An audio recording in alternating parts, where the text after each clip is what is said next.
Hey guys, well, I had a YouTube user contact me that's having some problems with a quadrajet on his Oldsmobile, so I thought I'd make this video to kind of show him some things, and the rest of you also, if you have questions. This is an Oldsmobile quadrajet. It's a 1973 quadrajet off an Oldsmobile. It's the code number on it is 7043256. That's off of a 73 Olds with a 350 and automatic transmission. This carburetor's, I don't think it's ever been rebuilt. It's just as original as they come. We even got the idle kick-up solenoid still on it here. Hardly ever see those anymore. And it's old-fashioned original choke kicker. Show you how all that looks.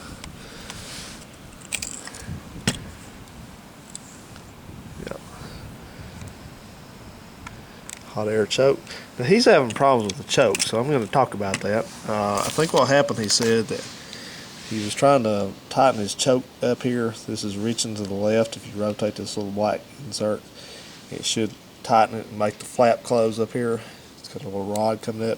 He said his was just like it was disconnected, and actually that's exactly what happened, as he found out. I think down in here, you've seen on my videos, where the choke goes in, on the shaft, there's a little metal link down in here, and down in there. And if it's over that shaft, it's kind of squared off on each side, so it, it's makes a positive fit.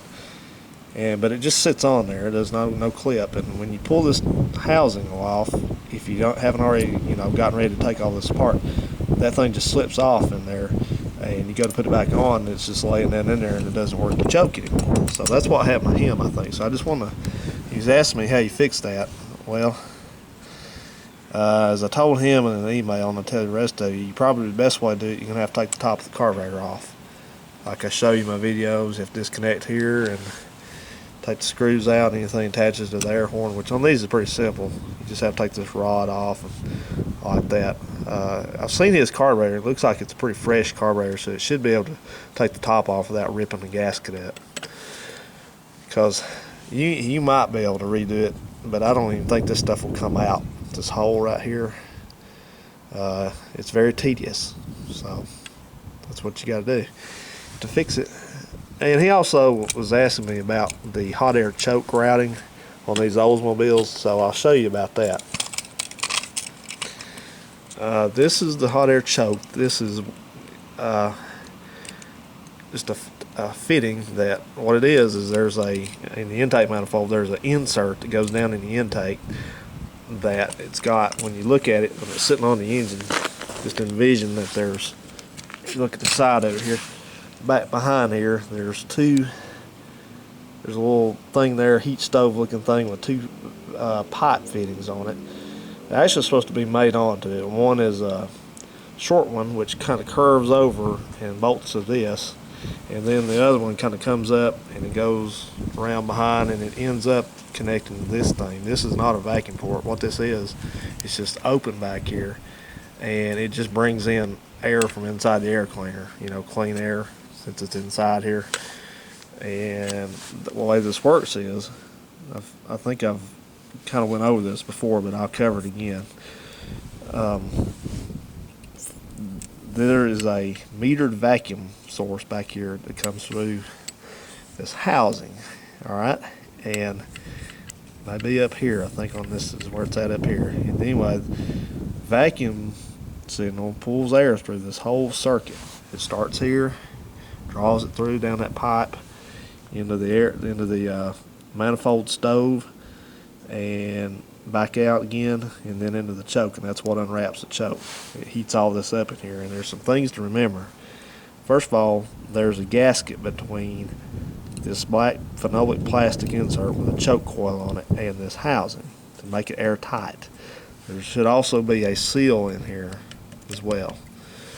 Now that stove I saw on his carburetor, that guy that's talking to me, his choke stove is pretty mangled, but if they're in that condition, rotted off and everything, they ain't never gonna work, because any leak you have just stops the flow of air. It has to. It's like a vacuum line, a vacuum circuit. So if they're mangled up here and all that, you need to pull that thing out of the intake and look at it, because it may be burned up.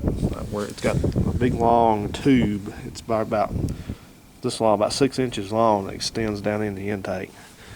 Maybe about 4 or 5 inches, but it's pretty significant. So any hole in that will kill the whole thing. It won't ever work. So it has to be all airtight. And you can get those choke heater stoves. You can get those off any 307 Oldsmobile, and there's a million of those things in the junkyard. So if you got a bad one, just go to the junkyard and get some new parts to it. But that's where it connects, back there. That's where it connects right here. It has to be a closed, complete circuit. And there's one thing that a lot of people have come up missing on their cars, but Oldsmobiles usually are supposed to have a little piece of metal that bolts to the intake down here, and it comes up about right here, right like that. And what it is you run one of your hot water lines going to the heater, one of your heater hoses, sticks down in here against the outside of this thing to keep the choke housing warm. That's for when you turn the engine off, it keeps heat in there to keep it from closing the choke up too far, because this thing cools down right away. And like when it's cool like it is today, you may have choke when you don't really need it. So that's what it's for. So if you guys got an Oldsmobile and you're missing that little bracket right here, try to find one in the junkyard so you can route that heater hose next to it. That's exactly how they worked back then. So, yep.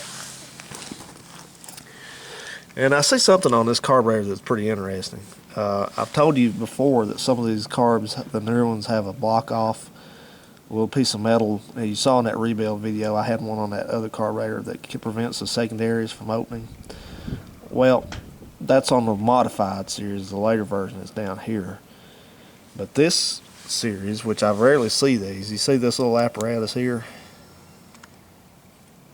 You see how it's got this little gizmo and it's stuck over here?